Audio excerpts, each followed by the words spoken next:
페어팩스에 위치한 커뮤니티 교회 문정주 목사님의 주일 설교 말씀입니다. 이 말씀을 들으시는 모든 분들에게 예수 그리스도의 은혜와 축복이 충만하시길 간절히 기도합니다.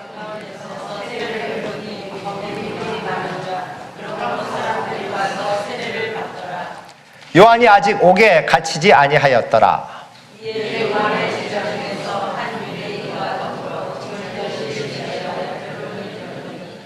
그들이 요한에게 가서 이르되 랍비여, 선생님과 함께 요단강 저편에 있던 이 곧 선생님이 증언하시던 이가 침례를 베풀매 사람이 다 그에게로 가더이다.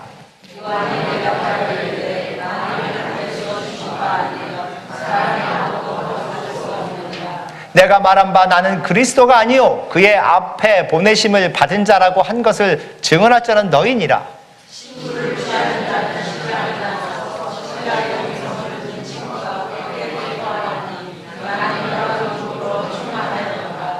함께 읽겠습니다. 그는 흥하여야 하겠고 나는 쇠하여야 하리라 하는가. 아멘. 그렇습니다. 저희가 인생을 살아가면서 많은 도전을 받습니다. 저희가 진정으로 인생을 살아갈 때 큰 도전 중에 하나가 이 세상에서 나는 얼마나 많이 얻을 수 있는가, 얼마나 많은 것을 우리가 성취할 수 있는가라는 것이 아닌가 생각을 합니다. 우리가 초점이 우리 스스로에게 맞춰져 있기 때문에 이 세상에서 승리하는 것, 이 세상에서 더 많은 것을 가지거나 다른 사람보다 더 높아지는 것, 세상적으로 봤을 때 성공이란 단어에 우리가 목을 메고 좀 더 열심으로 그것을 성취하기 위해서 달려갑니다. 그리고 우리는 예수님을 만납니다. 그리고 우리가 예수님을 만나서 새 창조물이 되었다고 믿습니다. 이전 것은 지나갔으니 보라 새 것이 되었도다. 그래서 니고데모와 예수님의 대화를 우리가 2주 전에 공부를 했는데, 예수님께서 니고데모에게 중생해야 하느니라 거듭나야 하느니라라는 것을 말씀을 합니다. 그래서 우리는 새로 태어났다고 믿고 살아가지만 우리가 경험하는 그런 도전, 그런 힘든 모습은 많은 변화를 가지지 못합니다. 아직도 우리는 그 세상적인 도전에 힘들어합니다. 그것이 오늘 요한복음 3장에 나오는 말씀입니다. 침례 요한에게 주신 그 도전을 침례 요한이 어떻게 해결해 가는가, 어떻게 응답하는가를 우리는 오늘 보면서 배우기를 원합니다. 침례 요한은 하나님의 부르심을 받은 것처럼 계속해서 에논이라는 곳에서 침례를 줍니다.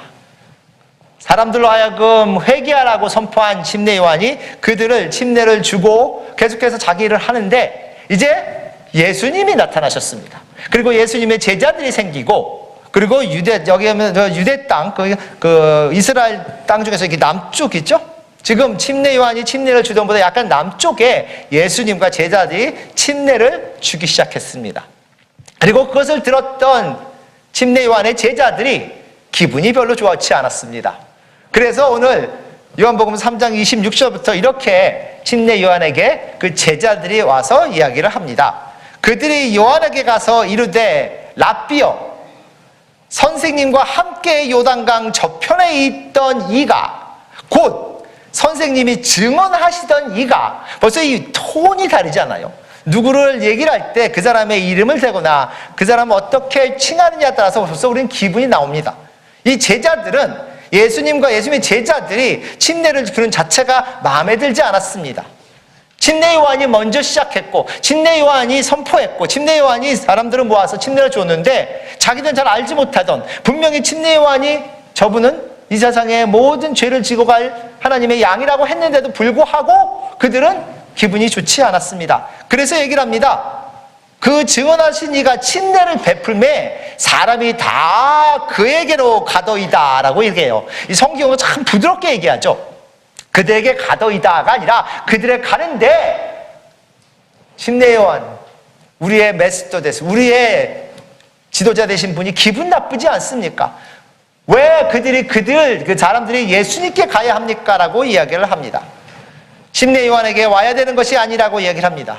그것 때문에 기분이 나쁜 그런 모습을 얘기할 때 침례 요한의 대답이 오늘 읽은 3장 30절에 나옵니다. 그는 흥하여야 하겠고 나는 쇠하여야 하리라 하니라. 함께 다시 한번 읽어볼까요? 시작! 그는 흥하여야 하겠고 나는 쇠하여야 하리라 하니라. 이것이 하나님을 믿고 예수님을 따르는 자의 모습이다라고 오늘 침례 요한은 저에게 도전을 줍니다. 흥하여야 하겠고는 그냥 딱 결정해서 흥함이 아니고 영어로는 greater 그래요. 그 영어로 또 less 그럽니다. 계속해서 흥해지는 모습, 우리는 계속해서 쇠하여지는, 작아지는 모습.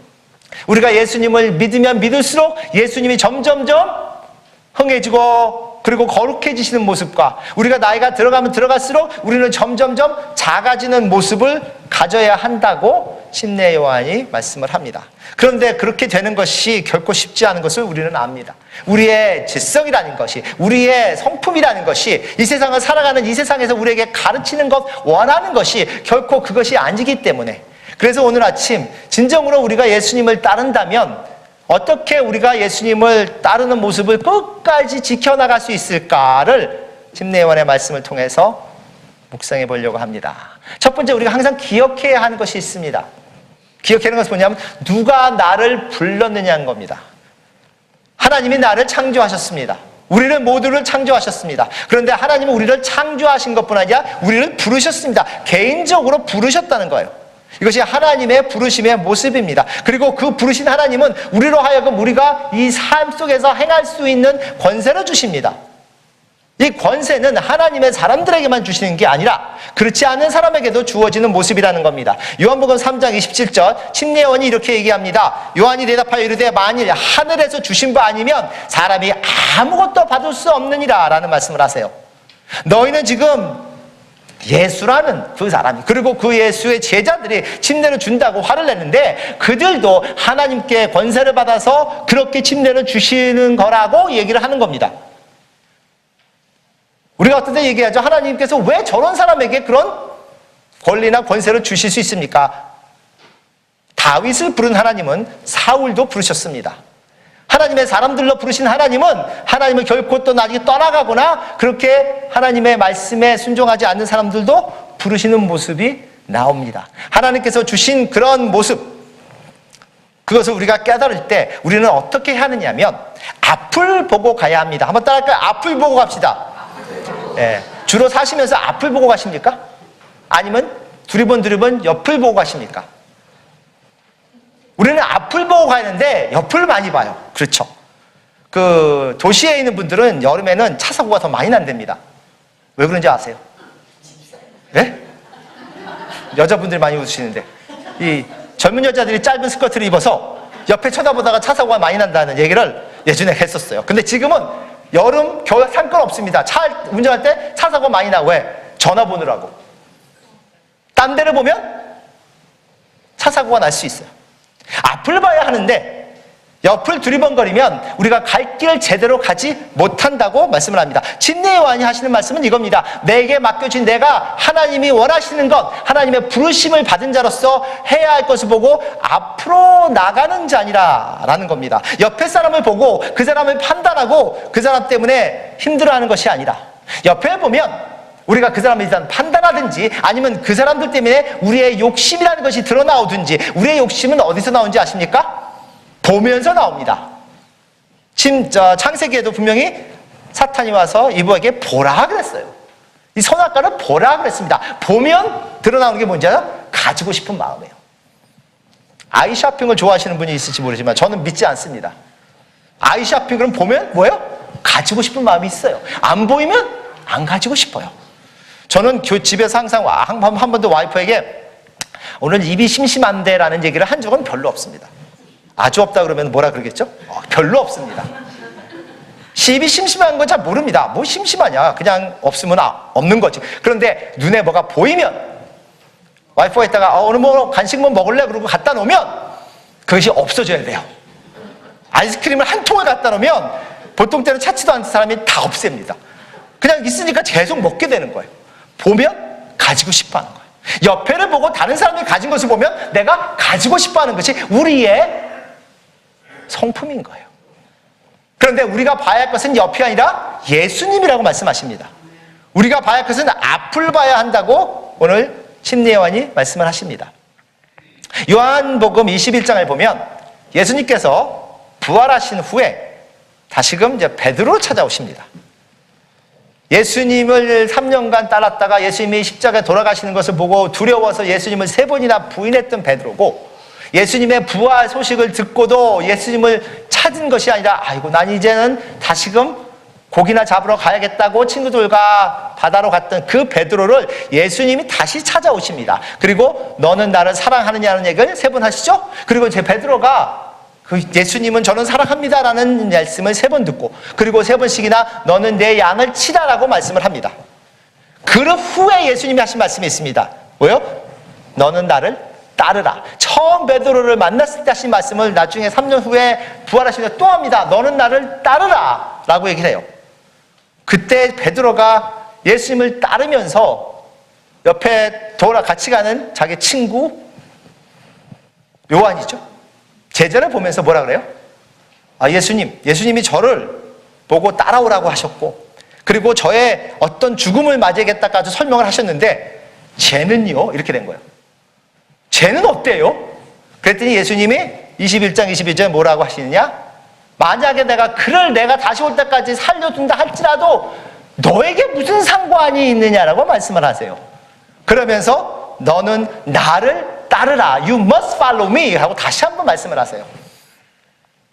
우리가 예수님의 부르심을 받았다고 안다면, 그러면 우리는 예수님을 따르는 길에 초점을 맞춰야 하는 것이라고 말씀을 합니다. 우리가 그리스도인의 삶을 제대로 살기 위해서는 우리가 누구를 따라가야 하는지를 깨닫고 나아가야 한다는 것입니다. 이 사람은 어때요? 저 사람은 왜 저러죠? 저 사람이 가진 것은요? 이것 때문에 우리는 결국 하나님을 섬기고 열심히 하다가 결국은 망해버리는, 파멸해버리는, 너무나 많은 처음에 하나님을 만나서 예수님을 통해서 구원받았던 그 그리스도인들이 마지막 삶을 장식하면서 힘들어지고 모든 것을 잃어가는 것을 보면서 하나님 어떻게 하면 우리는 그런 모습이 되지 않을 수 있습니까? 라고 기도가 나올 수밖에 없습니다. 항상 우리에게 스스로에게 얘기해야 되는 말씀이 있습니다. 한번 따라합니다. 하나님, 충분합니다. 나에게 주신 하나님의 그 은혜가, 아까 은혜로 산다 그랬죠? 충분합니다. 나에게 주신 그 하나님의 사랑이 충분합니다. 매일매일 우리 스스로에게 충분합니다. 그러면 우리는 기도할 필요 없겠네요? 아니죠. 우리에게 나는 충분한데 누가 충분하잖아요? 하나님의 나라가, 하나님의 나라에 들어갈 영혼들이, 이게 충분하지 않아서 기도하는 겁니다. 이게 충분하지 않아서 부르짖는 겁니다. 내게 부족함이 있어서 부르짖는 것이 아니라 하나님의 나라가 꽉 차지 못해서 부르짖는 모습인 거예요. 베드로 후서 1장 10절을 보면 베드로께서 이렇게 말씀합니다. 그러므로 형제들아 더욱 힘써 너의 부르심과 택하심을 굳게 하라라고 말씀을 하세요. 너의 부르심과 택하심, 우리가 부르심을 받았고 하나님이 우리를 택하신 그런 모습이라는 것을 굳게 하라는 것은 매일매일 거기에 기억하고 힘써야 된다는 것입니다. 너무나 쉽게 그것을 잊어버릴 수 있기 때문이라는 겁니다. 너희가 이것을 행한즉 언제든지 실족하지 아니하리라 그랬어요. 실족하지 아니라 넘어지지 않는다는 겁니다. 언젠가 사도 바울도 그렇게 많은 사람들에게 전도를 했지만 내가 넘어질까 항상 조심하노라 그렇습니다. 내가 실수할까 항상 조심하노라. 내가 말을 실수하거나 내가 행동을 실수하거나 잘못 결정을 할까 항상 조심하노라. 사도 바울도 그렇게 말씀하십니다. 사도 바울이 그랬다면 우리는 얼마나 조심해야 되고 얼마나 많이 우리 스스로에게 그것을 깨우치고 기억해야 합니까? 나는 하나님의 부르심을 받은 자라는 것. 이것이 지금 요한이 제자들에게 하시는 말씀입니다. 내 결정이 아닙니다. 하나님의 결정이었습니다. 하나님이 우리를 부르신 겁니다. 그 이유가 참 궁금합니다. 더 잘난 것도 아니고 더 똑똑한 것도 아니고 더 배운 것도 아니고 성품이 더 좋은 것도 아닌데 왜 나를 부르셨을까? 천국 가서 하나님을 만나보시면 물어보시기로 하고, 확실한 것은 하나님이 나를 부르셨다는 거예요. 내 심령을 건드리셨다는 겁니다. 그리고 침례 요한이 두 번째 얘기하는 것은 우리가 누구를 위해서 일하는 것을 기억하라는 거예요. 하나님이 부르신 것뿐 아니라 그 누구를 위해서 소명의식이라 그러잖아요. 목적의식이라고 합니다. 나는 누구를 위해서 지금 살고 있는가라는 질문입니다. 요한복음 3장 28절에 침례 요한이 계속해서 얘기합니다. 내가 말한 바 나는 그리스도가 아니요 그의 앞에 보내심을 받은 자라고 한 것을 증언할 자는 너희니라. 무슨 말씀이냐? 내가 그 전에 너희에게 말하지 않았느냐라는 겁니다. 너희에게 그 전에 나는 그리스도 아니라고 그 많은 사람들에게 얘기하지 않았냐? 너희가 들었은즉 너희가 다른 사람에게 저분은 그리스도가 아니다라고 얘기해야 될 것이 아니냐라고 얘기를 하는 겁니다. 이게 무슨 얘기냐? 침례 요한이 침례를 주기 시작하고 사람들로 하여금 회개하라고 선포했을 때 사람들이 와서 물어보죠. 유대인들이 도대체 당신이 누구길래 그렇게 하게 허락을 하셨냐? 당신이 누구길래 당신이 메시아냐? 라고 물어봅니다. 그럴 때 침례 요한이 요한복음 1장 21절에 숨기지 아니하고 드러내어 하는 말이 나는 그리스도가 아니라 한데, 그리스도가 아니면 도대체 누구냐? 1장 23절에 이르되 나는 선지자야 이사야의 말과 같이 주의 길을 곧게 하라고 광야에서 외치는 자의 소리로다 라고 얘기해요. 나는 그냥 소리일 뿐이다 라고 얘기합니다. 나는 예수님의 오실 길을 준비하는 자라고 말씀을 하십니다. 예수님이 계시기에 나의 존재는 의미가 있다고 얘기를 합니다. 우리가 삶을 살아가면서 예수님을 만나서 구원을 받았다고 하면 나는 이제부터 누구를 위해서 살아가고 있는가? 나는 예수님의 길을 준비하고 나아가는 자인가라는, 이것이 우리에게 하나님의 도전입니다. 나는 누구를 위해서 일하고 있는가라는 질문을 확실하게 하지 않으시면 우리는 나중에 돌아보면서 무엇 때문에 살았는가라고 후회할 수 있습니다. 내가 나를 위해서 산다면 나는 그리스도인이라고 부를 수 없습니다. 내가 나를 위해서 산다면, 내가 나의 가족을 위해서 산다면 나는 그리스도인이라고 부를 수 없습니다. 진정한 그리스도인은 예수님을 위해서 살 수 있는 자입니다. 예수님을 위해서 일할 수 있는 자입니다. 제가 이렇게 얘기하니까 그러면 목사님, 그럼 다른 사람들은 신경 안 쓰고 가족은 버립니까? 아니죠. 예수님만을 위해서 살 수 있는 능력이 우리에게는 없습니다. 인간이기 때문에. 하지만 가장 중요한 것이 예수님이라는 그 깨달음은 있어야 합니다. 내가 예수님을 위해서 살고 일할 때 나의 모든 것을 누가 다 해주신다 그랬어요? 예수님이, 하나님이. 이것이 하나님의 공식입니다. 네가 나를 위해서 일할 때 내가 너를 인도하리라. 너의 가족을 돌보아 주리라. 내 힘이 아니라 하나님의 능력이고 예수님의 힘이라는 거예요. 나는 누구를 위해서 일하고 있는가? 내가 직장에 가도 내 보스를 위해서, 내 매니저를 위해서, 내 직장에 있는 상사나 아니면 프레지던트나 사장을 위해서 일한다면 얼마나 힘이 나지 않겠습니까? 그렇지 않아요. 그런데 내가 하나님을 위해서, 예수님의 길을 만들기 위해서 지금 하는 거라고 믿고 나간다면 어떤 일을 해도 그 속에는 의미가 있고 우리는 하나님이 원하시는 그런 모습을 행할 수 있지 않나. 우리가 같이 예배드리는 이유가 뭔지 아십니까? 예수님 때문입니다. 다시 한번 따라합니다. 예수님 때문입니다. 오로지 하나잖아요. 우리가 같이 앉아서 형제 자매님 부르는 것도, 집사님 권사님 부르는 것도, 목사라고 인정해서 말씀을 듣는 것도 오로지 하나예요. 예수님 때문이죠. 예수님이 계시지 않으면, 예수님의 은혜가 우리를 엮어주지 않았다면 우리는 아무 상관도 없는 사람이에요. 그런데 형제 자매라고 같은 배를 탔다고, 같은 곳으로 향하고 있다고, 그리고 서로 사랑한다고 고백할 수 있는 것은 예수님이 가운데 계시기 때문이에요. 그렇다면 우리는 예수님을 위해서 함께 살아가고 함께 예수님을 위해서 일하고 있는 동역자의 모습이잖아요.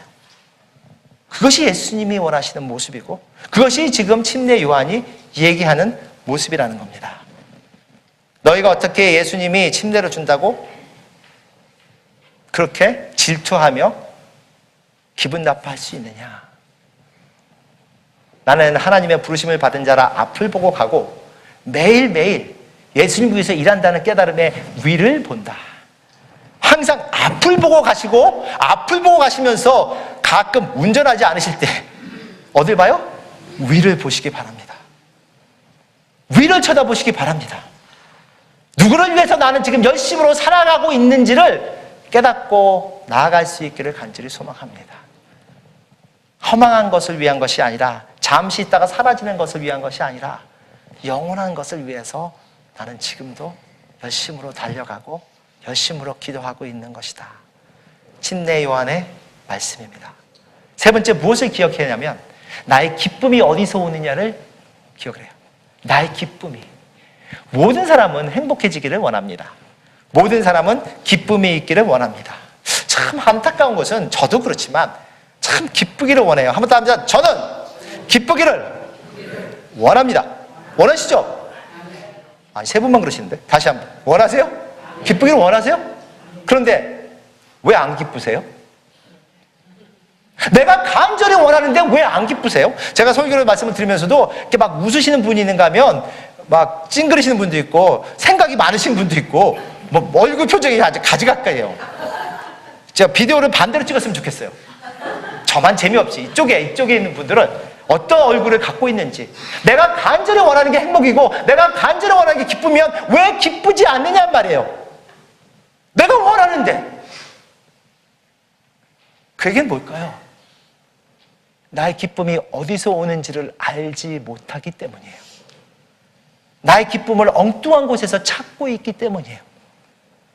뭔가 나를 기쁘게 해달라고 바라고 있는데 무엇이 나를 기쁘게 하는지를 우리는 모르고 살아가고 있기 때문이에요. 간절히 잡아서 그것으로다가 기쁨을 얻었겠다 하는데 벌써 보면 사라져버렸어요. 자식을 낳은 부모가 이 자식을, 어저께도 제가 새벽 4시에 우리 처조카가 이제 아기를 낳았어요. 셋째 딸. 딸만 셋이에요. 딸 아버지. 남편이 미국 분이고 우리 교회 가끔 오잖아요. 경찰이고. 근데 이쁘게 낳아요, 하여튼. 그리고 4시간 만에 애를 낳았대요. 그냥 병원에 가면서 낳은 것 같아요. 그래서 내가, 그렇게 낳을 수 있으면 2-3명 더 낳으라 그랬더니 저보고 그러지 말라고. 그 아기를 보면서 얼마나 우리가 기뻤습니까? 이 아기가 참 이쁘고 건강하고, 요새는 애가 다 커서 나오더라고. 그리고 거의 9파운드가 넘었어요. 에퍼드롤도 안 맞고 주사도 안 맞고 낳았어요. 그러니 제가 더 낳으라고 안 그러겠어요? 주사도 안 맞고 9파운드 이상을 낳을 수 있는 능력이면 그 아기를 보고 우리가 기뻐하면서 이 아기가 너무 기쁘다. 그러면 그 부모님은 아기를 보고 뭘 바랍니까? 이 아기를 통해서 행복하기를 원합니다. 이 아기를 통해서 기쁨이 있기를 원합니다. 라고 모든 부모님은 간절히 바라고 삶을 시작합니다. 그리고 그 나머지 삶은 뭐예요? 어렵고 힘들고 눈물 나고 짜증나고, 내가 바랬던 기쁨보다는 고통의 순간들이 더 많은 것이에요. 그럼 어디서 우리는 기쁨을 찾습니까? 아무리 내가 열심으로 사랑했던 사람도 결국은 헤어지거나 떠나게 돼 있는데, 오늘 침례 요한이 우리의 기쁨은 어디서 와야 하는지를 얘기합니다. 예수님의 친구라고, 신랑의 친구라는 그런 얘기를 하십니다. 3장 29절이죠. 신부를 취하는 자는 신랑이나, 그러죠. 신랑과 신부가 주인공이잖아요. 신랑은 여기서 누굽니까? 예수님이에요. 신부는 누구예요? 예수님을 믿는 신자들이에요. 성경에서는 그렇게 많이 말씀을 하십니다. 구약에도 이사야서 54장 5절에 보면 이는 너를 지으신 이가 내 남편이라는 말씀도 하시고, 또 신약에 오면 사도 바울이 에베소서 5장 32절에 이 비밀이 크도다, 나는 그리스도와 교회에 대하여 말하노라. 이 얘기는 그 바로 전에 신랑과 신부에 대해서, 아니면 남편과 아내에 대해서 얘기를 해요. 사도 바울이 남편과 아내가 어떻게 사랑해야 하는가를 얘기하면서 마지막 부분에 참 비밀이, 엄청난 비밀인데, 신비한 얘기인데, 이것은 곧 그리스도와 교회 이야기하고 똑같다라고 얘기를 해요. 구약을 봐도 신약을 봐도, 그리고 요한계시록 19장 17절에도 우리가 즐거워하고 크게 기뻐하며 그에게 영광을 돌릴새 어린 양의 혼인 기약이 이르렀고 그의 아내가 자신을 준비하여노라. 예수님을 맞이하는 그런 신자들의 모습입니다. 그 믿는 자들을 신부로, 또 예수님을 신랑으로 표현하는 것들은 여러 곳에서 나옵니다. 그런데 오늘 요한 침례 요한이 얘기하는 것이 신부를 취하는 자는 신랑이나 서서 신랑의 음성을 듣는 친구가 있었는데, 그래요. 이 친구는 누굽니까? 신랑과 신부가 만나는 것을 도와주는 옆에서 우리가 들러리라는 얘기를 많이 쓰는데, 결혼 시작을 하고 그 결혼 예식을 도와주고, 그리고 가장 중요한 것은 신부를 신랑에게 이렇게 인도해 오는 모습, 이것을 신랑의 친구라고 표현을 합니다. 오늘 신랑의 친구로 보면, 구약에 보면 모세가 그 이스라엘 사람들을 하나님으로 이끌어가는 모습을 나옵니다. 출애굽기 19장 17절에 모세가 하나님을 맞으려고 백성을 거느리고 진에서 나오매, 이래요. 하나님께 가기 위해서 그 이스라엘 백성들을 이끌어가서 하나님께 이 하나님의 백성이 옵니다라고 하나님께 소개하는 그런 모습을 얘기를 합니다. 신약에 가면 사도 바울도 고린도후서 11장 2절에 내가 하나님의 열심으로 너희를 위하여 열심을 내노니 내가 너희를 정결한 처녀로 한 남편인 그리스도께 드리려고 중매함이로다 그래요.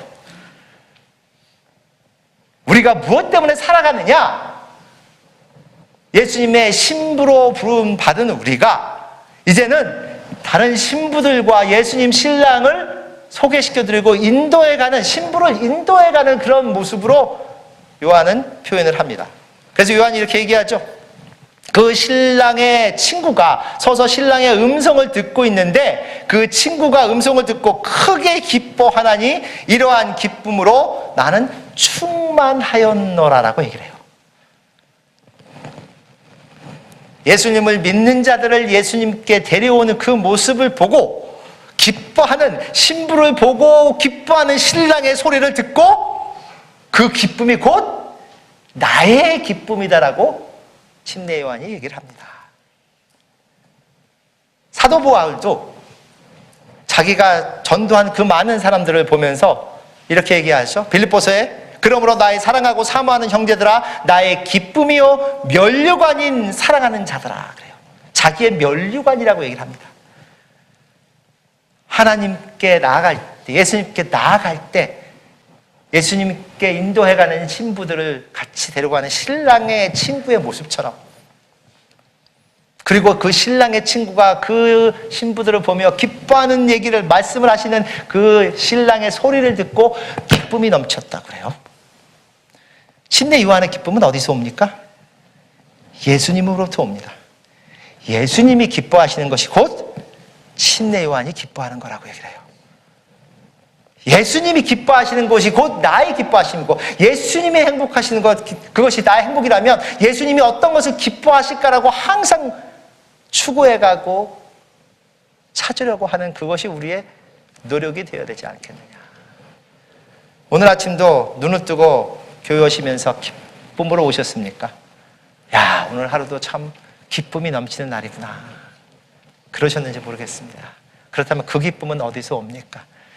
예수님이 그 예수님을 찬양하고 예배드리는 자들을 보면서 주님의 날에 나를 예배하기 위해서 오는 이 신부들을 보면서 기뻐하시는 예수님을 우리가 그릴 수 있다면, 그리고 그 기쁨이 곧 나의 기쁨이 된다면 그것은 영원한 기쁨이 아닐까.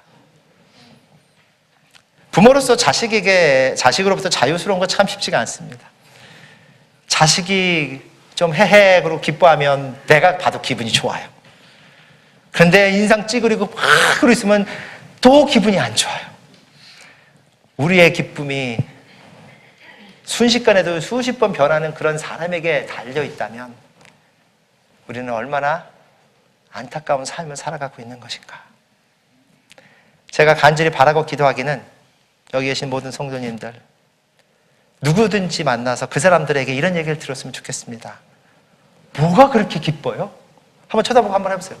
뭐가 그렇게 기뻐요? 아니 그 얼굴에 뭐가 그렇게 항상 실실거리고 웃어요? 뭐가 그렇게 기뻐요? 대답이 뭔지 아세요? 예수님이 기뻐하시기에, 예수님이 나 때문에 기뻐하시기에, 예수님이 당신 때문에 기뻐하시기에 나도 기쁩니다. 그 마음이 나를 감사할 수 있다면 지금 당장 천국에 가도 좋습니다. 이것이 하나님을 진정으로 깨닫는 자의 모습이고, 이것이 지금 침례 요한이 그 제자들에게 가르치고 싶은 모습입니다. 오늘도 열심으로 살아가시는 모든 성도님들 되기를 간절히 소망합니다. 하지만 그 열심이 누구를 위한 열심인지, 그리고 얼마 동안 영원토록 이루어지는 그런 열심인지 그것을 깨닫는 우리가 되기를 원하고, 주일날 그래도 일주일에 한 번, 일주일에 두 번밖에 못 보는 우리 얼굴들을 보면서 너무 기쁩니다. 그런 간증을 하는 저희들 되기를 간절히 소망합니다.